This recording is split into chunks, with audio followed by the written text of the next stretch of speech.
There we go. Just making sure everything looks okay, sounds okay. Let's enable captions, shall we? See how that works. There we go. Wonderful. Just checking that. Let's just check the whole microphone. Lovely. Good, good, good. Wonderful. People coming in. Fantastic, fantastic. We'll make a start on the dot, shall we? We'll have 3 minutes. I hope wherever you are in the world, the weather is decidedly better than what I'm looking out the window at the moment.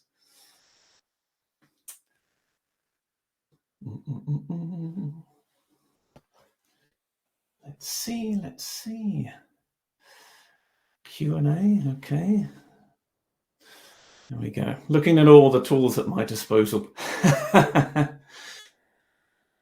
We see who's in. Okay, wonderful. 19.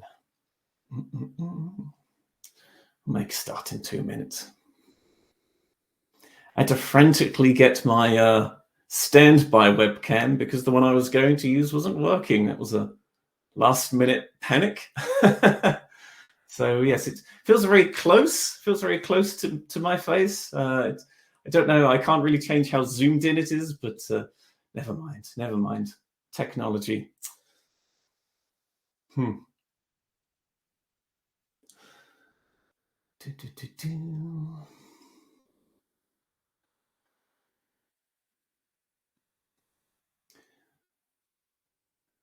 29 minutes. Well, let's put 30 on the old time timer. There we go. Lovely job. Wonderful. Right.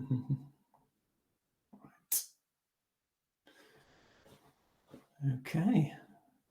Nearly there. Nearly there. Make a start in just a minute. There should be enough time for some questions and bits and bobs afterwards. I certainly hope so. So, yes, 2:29.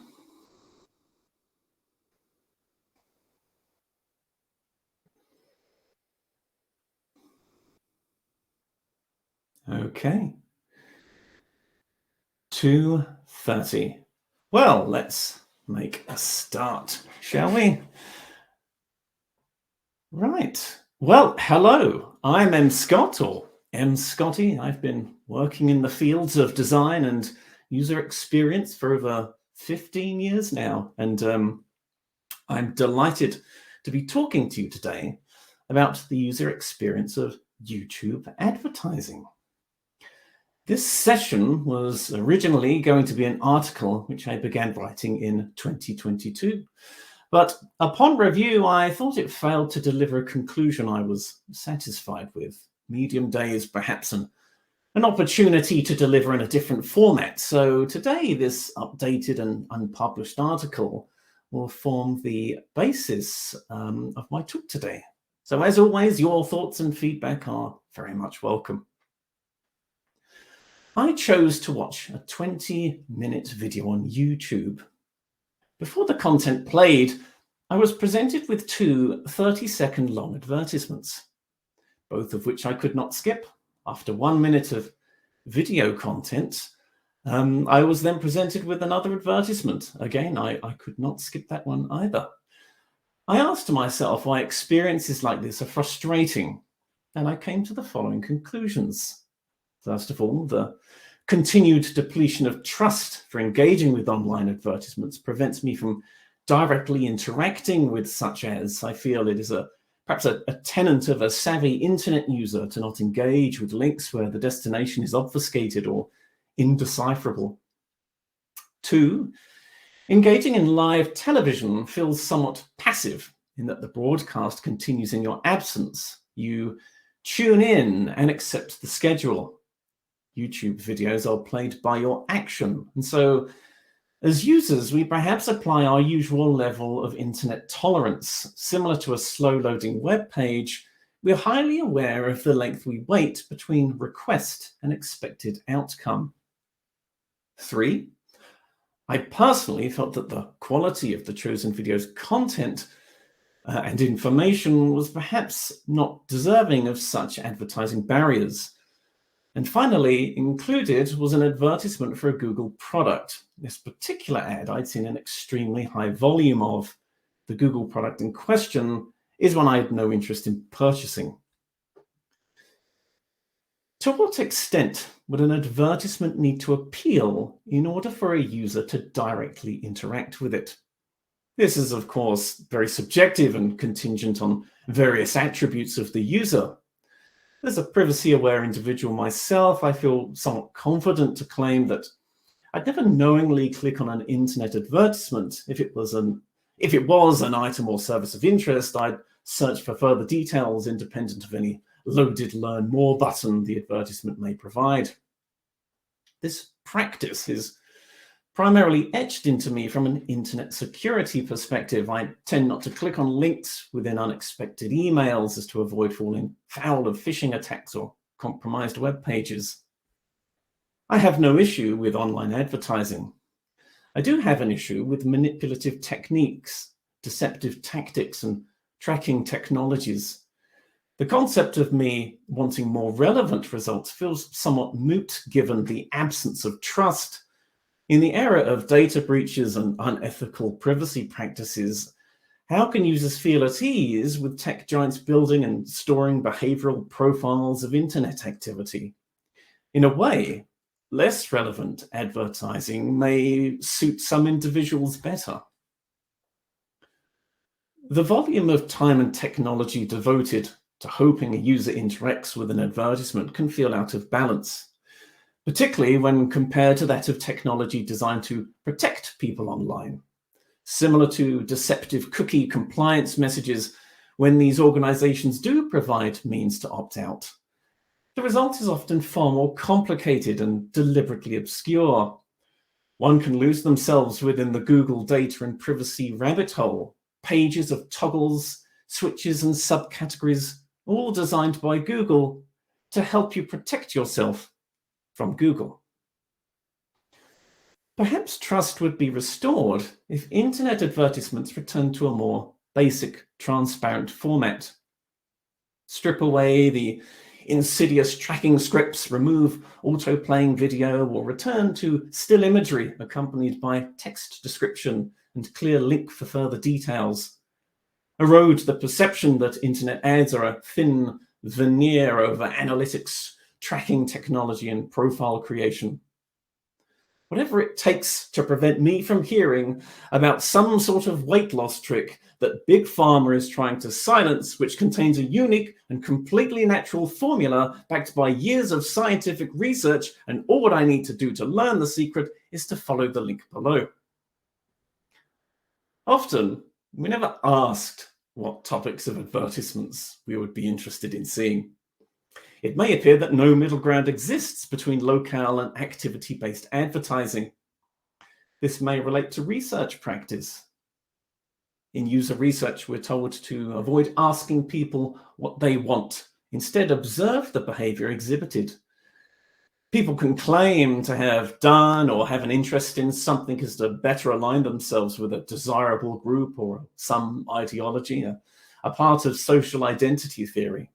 Perhaps the belief exists that allowing people to specify categories of ads would be less successful than those based on genuine activity. The Google Android app exhibits the same behavior. Upon opening the app, the user is presented with a selection of location-based news stories. In the settings menu, a user will discover an item labeled Manage Your Interests. One would be forgiven for expecting such an option to present the user with a range of topics of interest to choose from. Instead of choice, the user is promptly greeted with a request to enable web and app activity. Following the web and app activity link, I'm taken to an activity controls page, which prompts me to enable the feature. A high-level summary is given of what information it tracks, but I was keen to uncover the specifics. Selecting what's saved as web and app activity provides me with those answers. So it seems the exchange is this. I allow Google to monitor my searches and activity on Google products and services, including Maps and Google Play. I allow Google to record information about my device, including where I search and when I search and what I click on, and also my recent searches, including searches for my contacts, when I use Google Assistant, and also when I didn't use Google Assistant, and to permit such activity to be recorded regardless of whether I am on or offline, in exchange for the ability to specify my interests. I'm not quite sure if that's okay, Google. Awarding credit where it is due, however, Google has made positive changes to their YouTube cookie notification message. The options are better described to the user. We also see a welcome reject all button receiving the same primary button styling as that of accept all, a notable improvement over its 2021 incarnation. Last year, I did not wish to buy a Google Pixel 6 phone. Yet Google seemed to bank on the success of the exposure effect. The line of Google Pixel 6 advertisements at the time sung the praises of the new Magic Eraser feature, tool which allowed you to selectively remove unwanted persons or items which have found their way into your photo. A tool that's perfect for fixing those photos you've deliberately taken to test the Magic Eraser tool. For YouTube TV viewers, Google provides a welcome "stop seeing this ad" function, allowing for those with ad personalization turned on to signal that the advertisement has been excessively played. It is somewhat perplexing that in the age of AI, they wouldn't be aware of this themselves. Nonetheless, for those navigating with a television remote, the process is refreshingly straightforward, with few hoops to jump through. The feature is not available, however, for those with ad personalization turned off. The feeling of having a two-way conversation with these advertisements is quite empowering. I'd like to see more options for users to rate or pass critique onto these ads in the future. If possible, I'd like to engineer every ad I see to be honest, humorous, memorable, or even spectacular. For computer users, the steps are a little more complex. If you feel an ad is unfairly repeated, you can file the neatly titled "Complaint on Multiple Ads Showing for One Company" form.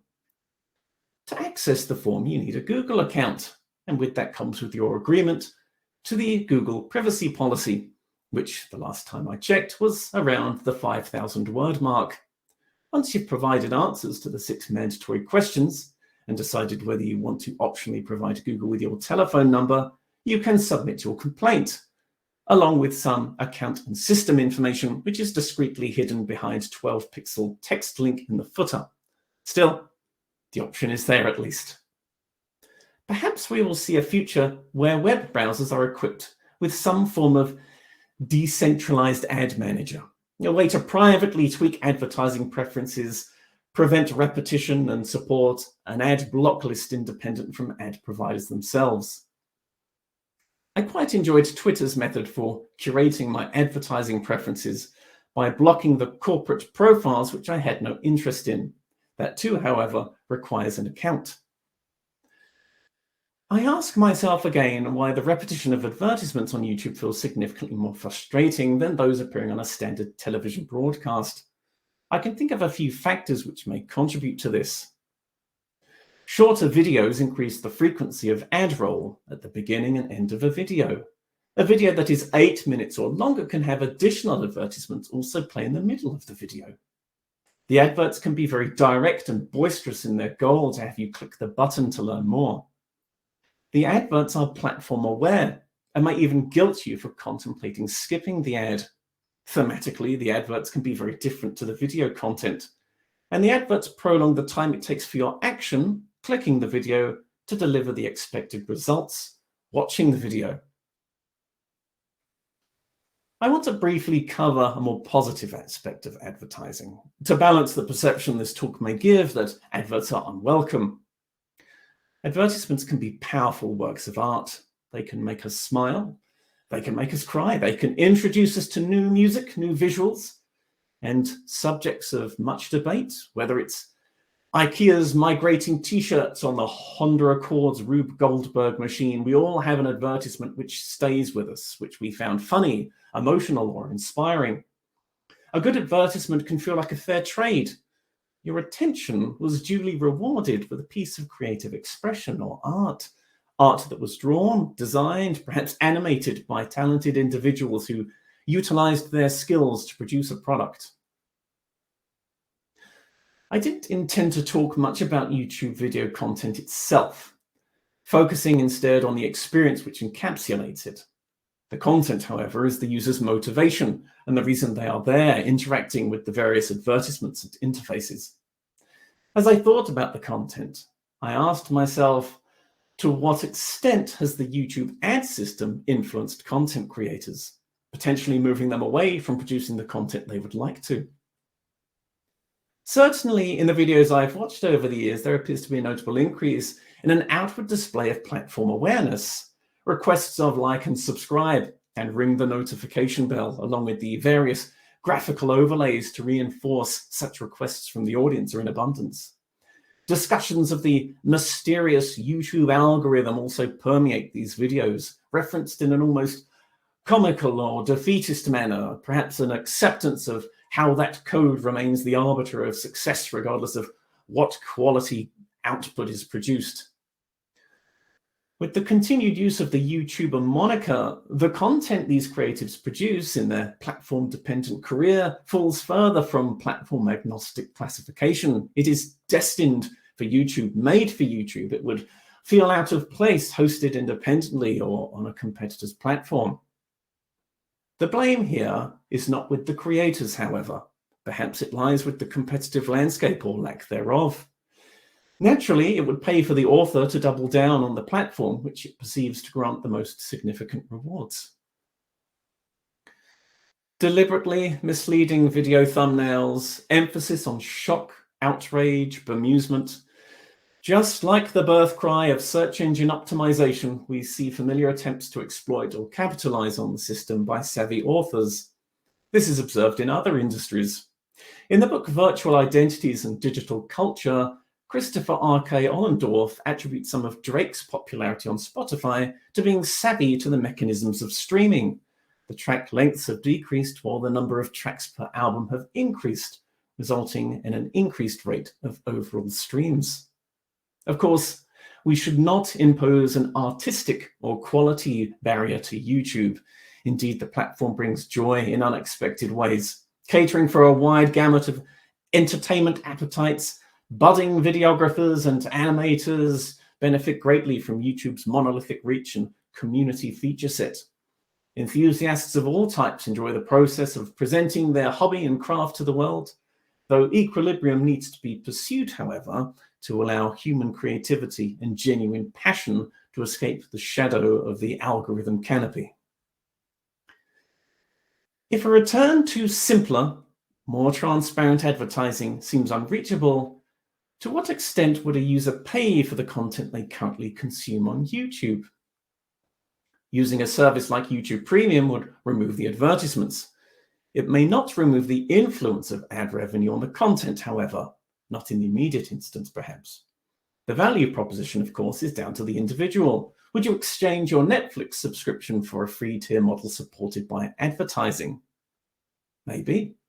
How would one feel if the content began to change as a result?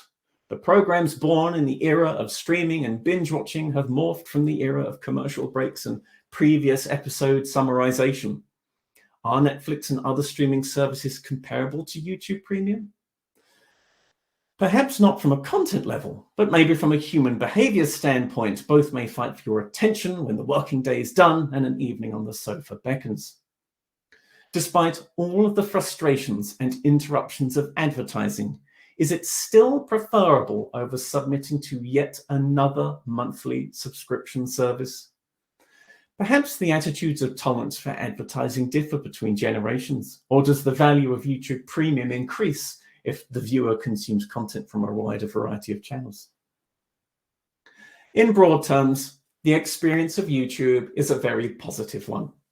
A user can access the website freely and without registering to watch a staggering amount of free content. When contributing factors of an unsatisfying experience compound, however, we do see scenarios mentioned in the beginning of this talk. Will we see the frequency of these scenarios increase as our tolerance grows for it? What is the threshold of rejection from the user? A play symbol hovering over a still frame from a video is a clear signal that the desired video will play once selected. It is the expected behavior. The advertisements which then immediately play directly conflict with that, all while the user's mind is preoccupied with anticipation of that video's content. Our attitudes of ad tolerance will differ depending on the content. If I wish to play a music video, my preference would likely be to have the ads play at the beginning, as to not interrupt the music. For videos in which the content is less familiar to me, I'd greatly appreciate a grace period at the beginning to allow me to determine whether this is the content I'm looking for. YouTube provides creators with sophisticated tools to manually place ad breaks within their content. Does the pull of achieving the passive income dream tempt more authors to overload their 10-minute videos with advertisements, ads selling products and services unknown to the creators themselves?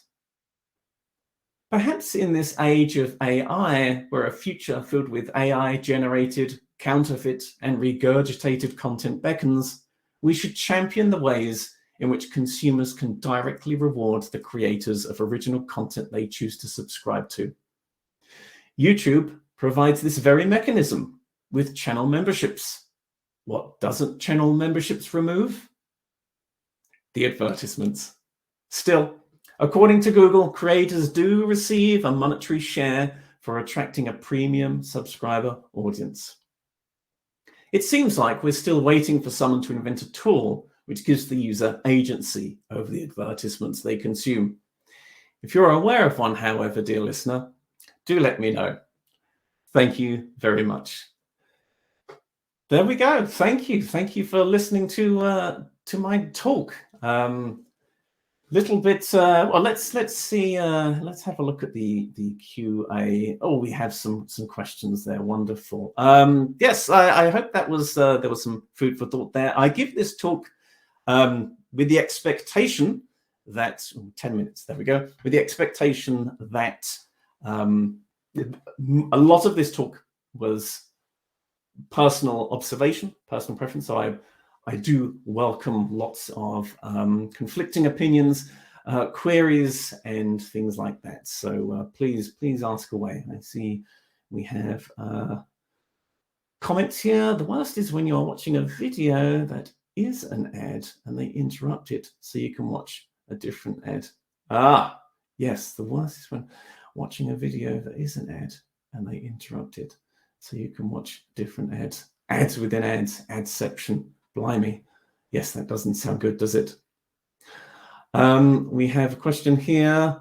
What have I learned from The Art of Atari? Yes, it's a very good book. Wonderful illustrations, wonderful stories there about how those works of art came to be. Thank you for those comments. I'm not seeing any more related to, well, I'm not seeing any more full stop. So I will give it a minute or two. And if we don't have any other questions, we might call it there. So yes, and what I will say, actually, I know I was quite critical of Google, and I want to be quite clear that I'm critical, yes, but I'm not anti Google. You know, I'm an Android user. I regularly use Maps. Google makes some wonderful things, but it doesn't mean that we can't question and flag and share when we've had an experience which we might question. Could this be better? What are the alternatives there? Well, let me slowly wrap up by saying to the people who have joined this talk, I really do appreciate you watching this session. Thank you very much. Really do appreciate it. I don't know if my Medium profile is around somewhere in the interface that you're seeing. If it's not, no matter. But I am M. Scott in Medium. So there's other articles there where I write about interesting experiences, which I have some choice words for if I feel they are somewhat poor and don't give users the best experience. I'm going to call it there. Thank you very much. Have a wonderful rest of your day, evening, morning, and I hope you find some wonderful sessions in Medium Day. Thank you very much. Goodbye.